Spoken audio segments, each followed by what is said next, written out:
Hello पापा, आप कश्मीर गए हो ना? कब आओगे घर? मेरा मन नहीं लग रहा है। अरे बेटा, दिल तो मेरा भी नहीं लग रहा है। आई प्रॉमिस मैं जल्दी वापस आऊंगा। और हाँ, आपके लिए ना कश्मीर की स्पेशल चीज भी लेकर आऊंगा। सच्ची पापा? पर वो क्या चीज है, बता दो ना गुड्डू को। अरे सरप्राइज है आपके लिए, किसी को बताना मत। हाँ ठीक है पापा, गुड्डू किसी को नहीं बताएगा। अब बस जल्दी आ जाओ। गुड्डू ने फोन रख दिया। तभी रूम में संजना आई, गुड्डू की माँ। किससे बातें कर रहे हो जो मेरे आते ही फोन काट कर दिया? किसी को बताना मत मम्मी, आज ना पापा मेरे लिए कोई सरप्राइज लाने वाले हैं। अभी मेरी पापा से बात हुई। इस घर में आज तक कोई सरप्राइज दे पाया है जो आज मिलेगा। अरे मम्मी मिलेगा ना, आप बस देखते जाओ। नीचे आओ और सबके साथ खाना खाओ। चलो। आप मुझे यही खाना दे दो, नीचे फिर से बुआ मुझे तंग करेगी। अरे नहीं बेटा, ऐसा नहीं बोलते। वो बुआ है ना आपकी, आपसे सिर्फ मजाक करती है। ठीक है, मैं आ रहा हूँ। गुड्डू अपनी मम्मी के पास जाकर बैठ गया। अभी वो नीचे आया ही था कि टिया ने उसे देखते ही कहा, गुड्डू तू समोसे ना कम खाया कर, दिन ब दिन मोटा होता जा रहा है। अब हमेशा मुझे टोकती रहती हो। मैं खाना ही नहीं खाऊंगा बुआ।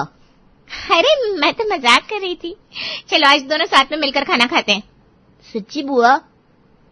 खाना देखकर ये जो तेरे चेहरे पर खुशी फूटती है ना, यही तेरा वेट एक दिन अदनान सामी जितना कर देगी। बुआ, अदनान सामी कहाँ मोटा है, वो तो पतला हो गया है। अरे उसने कड़ी मेहनत की है पतले होने के लिए, तुझसे ना हो पाएगी बिट्टू। जाओ, अब मुझसे बात ही नहीं करना। अब हमेशा ऐसी बातें करती हो। जब मुझे खाना खाने में इतना मजा आता है तो मैं क्या करूं? सारी मजाक कर रही थी। भाभी गुड्डू के लिए छोले भटूरे ला देना जरा। छोले भटूरे? आहा, मजा आ गया। मम्मी आपने छोले बनाया है? नहीं बेटा, मैं बाहर गई थी ना तो देखा मोनू ठेले वाला ना बड़े अच्छे छोले भटूरे बनाता है, तो उसी से तुम्हारे लिए 2 भटूरे लेकर आई। थैंक यू मम्मा, जल्दी से दो ना मुझे। संजना ने उसकी प्लेट में छोले भटूरे लगा दिए और टिया उनको देखती रही। अपने बेटे के लिए तो छोले भटूरे ले आई भाभी, और हमारे लिए टिंडे की सब्जी बना दी। टिया अपने सामने टिंडे की सब्जी देखकर जल तो गई थी, बार बार उसकी नजर गुड्डू की प्लेट में जा रही थी।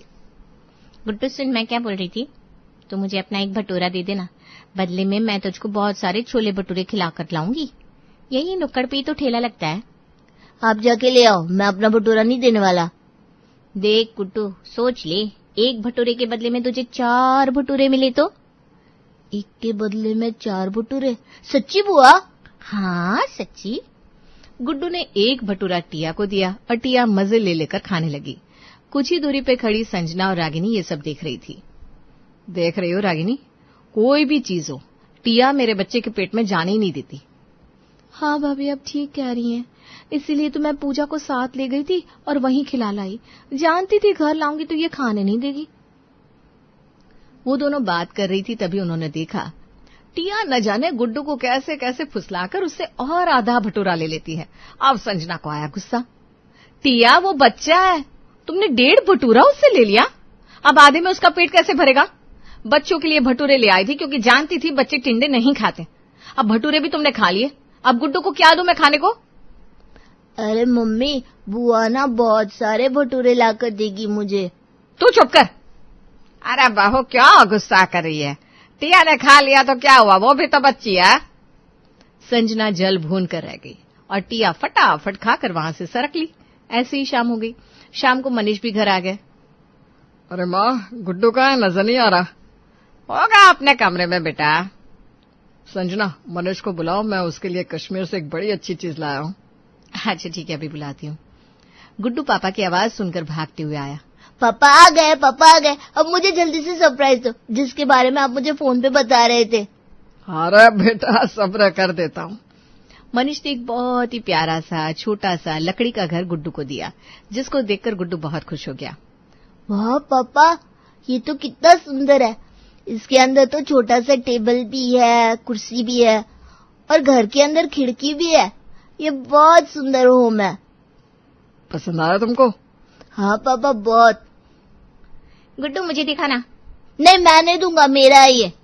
अरे दिखाना, मैं कुछ कर रही हूँ क्या? अरे दिखा दे बेटा, तेरी बुआ है। गुड्डू ने मुंह बनाते हुए वो होम टिया को दिया। टिया उसको गौर से देखती रही और बोली, भैया ये होम मुझे दिला दो ना गुड्डू से। वो क्या करेगा इसका? तोड़ के 2 दिन में हाथ में दे देगा। मेरे पास रहेगा तो मैं इसको संभाल कर रखूंगी। और वैसे भी ये होम वगैरह तो लड़कियों के लिए होते हैं, लड़कों के लिए थोड़ी ना होता है। बुआ ये मैं आपको नहीं दूंगा। भैया प्लीज बोलो ना गुड्डू को। अरे यार, इस टिया का क्या करूं? मेरे बच्चे की हर चीज पे नजर रखती है। टिया देखो, वो बच्चे के खेलने की चीज है। मम्मी ठीक कह रही है, और आप तो इतनी बड़ी हो। तभी बीच में कामिनी जी बोली, अरे तो टिया कौन सी बड़ी हो गई है, वो भी तो बच्ची है। गुड्डू यह घर अपनी बुआ को दे दे। मनीष बोल ना गुड्डू को। अब मनीष फंस चुका था। एक ही घर था और वो टिया को मना भी नहीं कर सकता था। गुड्डू बेटा ये होम बुआ को दे दो। अब हमेशा ऐसा करते हो, मेरी सारी चीज बुआ को दिला देते हो। ये होम नहीं दूंगा मैं। गुड्डू बेटा देखो, अगर आप ये होम बुआ को दोगे तो फिर मैं आपको कश्मीर घुमा कर लाऊंगा। फिर हम वहां से बहुत सारे होम लेकर आएंगे। सच्ची पापा? अरे पिंकी प्रॉमिस। गुड्डू ने वो होम भी टिया को दे दिया। अब तो टिया का ये रोज का हो गया था। एक दिन संजना और रागिनी शॉपिंग करने के लिए गई। उनके साथ रागिनी की बेटी पूजा भी थी। पूजा ने शॉपिंग मॉल में रखा एक हैंडबैग उठा लिया। मम्मी मुझे ये चाहिए। बेटा आप अभी बहुत छोटी हो, आप इसका क्या करोगी? मम्मी इसके अंदर ना मैं अपनी डॉल के छोटे छोटे कपड़े रखूंगी। अरे रहने देते ना बेटा, बाहर से दिला दूंगी कुछ नॉर्मल सा बैग। अरे रागिनी क्यों बच्ची का दिल तोड़ रही हो? दिला दो ना, तुमको तो खुश होना चाहिए। तुम्हारी बेटी ने आज पहली बार कोई चीज खुद से पसंद की है। तुमको पता है, जब गुड्डू छोटा था तब उसने सबसे पहले एक फुटबॉल पसंद की थी। उस फुटबॉल को मैंने आज तक संभाल कर रखा है। ये बच्ची का पहला एहसास होता है। आप ठीक कह रही हो भाभी, मैं भी अपनी बेटी की पहली पसंद को संभाल कर रखूंगी।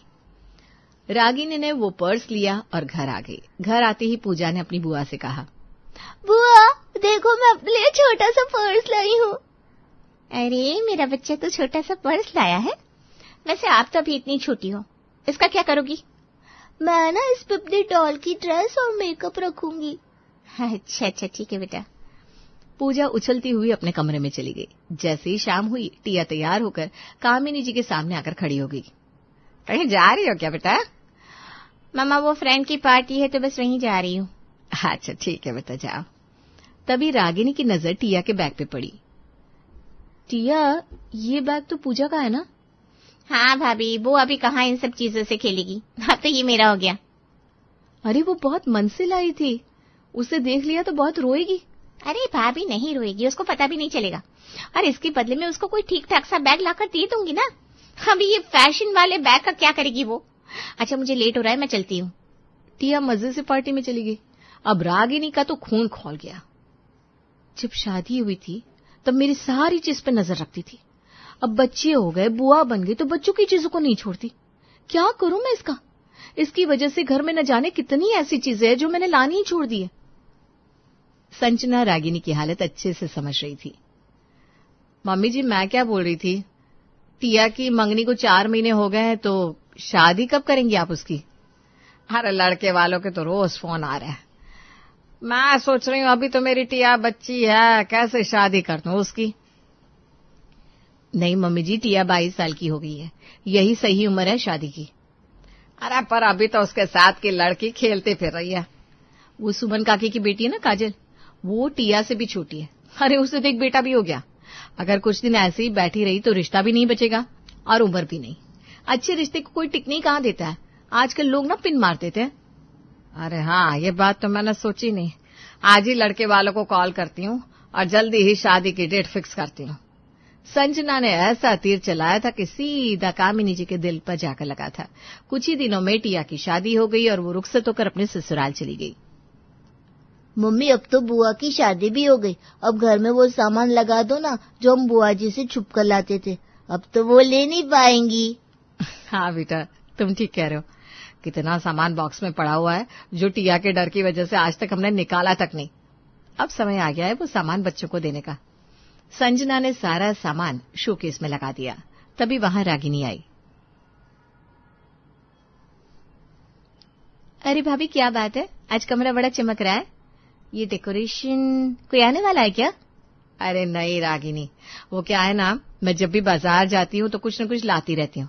अब टिया जो देख लेती थी छोड़ती कहाँ थी। बच्चे बाजार जाते हैं तो कुछ न कुछ तो लेते ही हैं, इसलिए मैंने सारा सामान बॉक्स में रखा हुआ था। गुड्डू की नानी और मौसी भी बहुत कुछ लाती रहती है, बस वही सामान है ये बात आप ठीक कह रही हो। पूजा का भी ना बहुत सारा सामान ऐसा है जो मैंने अभी तक निकाला भी नहीं है। सोच रही हूँ अब मैं भी उनको पूजा को दे दूं खेलने के लिए। अरे हाँ, बच्चे अब नहीं खेलेंगे तो कब खेलेंगे। रागिनी ने भी सारा सामान पूजा को दे दिया। पूजा और गुड्डू दिन भर आजादी से अपने सामान से खेलते रहे। एक दिन वो दोनों खेल रहे थे, तभी टिया अचानक से अपना बड़ा सा बैग लेके आ गई। अरे मेरी बच्ची आ गई, मेरी तो आंखें तरस गई थी तुझे देखने के लिए। तुझे पता है टिया, पूरे दिन सब आस पास होते हैं, तू ही इतनी दूर चली गई। ये सोच सोच कर ना मेरे सीने पे सांप लौटता है। मम्मा, मुझे भी आपसे बहुत सारी बातें करनी है। फोन पे सब कुछ आपको बता नहीं पाती, सब आस पास होते हैं ना। अरे मेरी बच्ची, तू ठीक तो है ना? किसी ने तुझे परेशान तो नहीं किया ना? नहीं मम्मी, कोई परेशान नहीं करता, पर वहां पर ना रोज बहुत सारा खाना बनाना पड़ता है और दिन भर घर का काम। सच बताओ तो जिंदगी बहुत बेकार सी लगने लगी है। कुछ स्वाद ही नहीं रहा लाइफ में। मेरा मन नहीं लग रहा और काम करने का तो बिल्कुल मूड नहीं रहा, इसलिए पूरे 2 महीने के लिए घर आ गई हूँ। अरे बहुत अच्छा किया बेटा, अब 2 महीने मेरे पास रहना, खूब मस्ती करेंगे। रागिनी और संजना दोनों उसको किचन से देखकर बड़बड़ाई। रागिनी, देखा तुमने, ये टिया इतना बड़ा बैग लेके यहाँ क्यों आई है? वही मैं सोच रही हूँ भाभी, कहीं लड़कर तो नहीं आई। इतनी मुश्किल से तो टिया की शादी हुई थी, ये फिर आ गई। चल कर पूछते हैं। बस दुआ कर कि लड़कर ना आई हो। लड़कर आई होगी तो साल भर यही निकाल देगी और हम सबकी जिंदगी फिर से पहले वाली हो जाएगी। रागिनी और संजना टिया के पास आकर बोली, अरे टिया, कैसी है तुम? कहीं घूमने जाने वाली हो क्या? नहीं भाभी, आपको ऐसा क्यों लगा? वो तुम्हारा बैग इतना बड़ा है ना। वैसे तुम्हारी भी कोई गलती नहीं है, हमने दहेज में छोटा बैग दिया ही नहीं है, इसीलिए तुमको बड़ा लाना पड़ा होगा ना। चलो कोई बात नहीं, मैं मार्केट जाऊंगी तो तुमको छोटा बैग ला दूंगी। छोटे छोटे बैग तो बहुत सारे पड़े, मेरे ससुराल में कोई जरूरत नहीं लाने की। वो तो इसलिए मैं लेकर आई क्योंकि मुझे यहाँ 2 महीने रहना है। अब छोटे बैग में इतने सारे कपड़े कैसे आते? 2 महीने? हाँ, बस 2 महीने। अब खड़ी खड़ी बातें करती रहोगी या टिया के लिए कुछ खाने को भी लाओगी? मैं भी लाती हूँ। रागिनी किचन में चली गई, तभी वहां गुड्डू आया। उसके हाथ में पिज्जा का बॉक्स था। मम्मा, मैंने ब्लिंकिट से पिज्जा ऑर्डर किया है, बाहर खड़ा है, आप उसका पे कर दो ना। ठीक है बेटा, अभी करके आती हूँ। अरे गुड्डू, बुआ के पास नहीं आएगा? अरे बुआ, आप कब आई? बस अभी आई। इधर आजा मेरे पास। नहीं, मैं नहीं आऊंगा। आपके पास आया तो आप मेरा सारा पिज्जा खा जाओगी। अरे नहीं बेटा, इधर तो आ। गुड्डू टिया के पास जाकर बैठ गया। टिया उससे बातें करती रही और गुड्डू पिज्जा खाने लगा। गुड्डू ने एक ही पीस खाया था, टिया ने फटाफट 3 पीस उठाकर खा लिए। पहले पता होता आप आने वाली हो तो मैं ऑर्डर ही नहीं करता। जाओ, मुझे आपसे बात नहीं करनी। टिया उसके पीछे दौड़ी। अरे बेटा, मेरी बात तो सुन। वो गुड्डू के पीछे पीछे गुड्डू के कमरे में आ गई। गुड्डू का कमरा चांदनी चौक की तरह झिलमिला रहा था। टिया उसको देखकर हैरान रह गई। कुछ ही दिनों में गुड्डू, तेरे कमरे का तो नक्शा ही बदल गया। वो एक एक चीज को गौर से देखने लगी। पीछे से संजना भी आ गई और उसने बेबसी से आंखें बंद कर ली।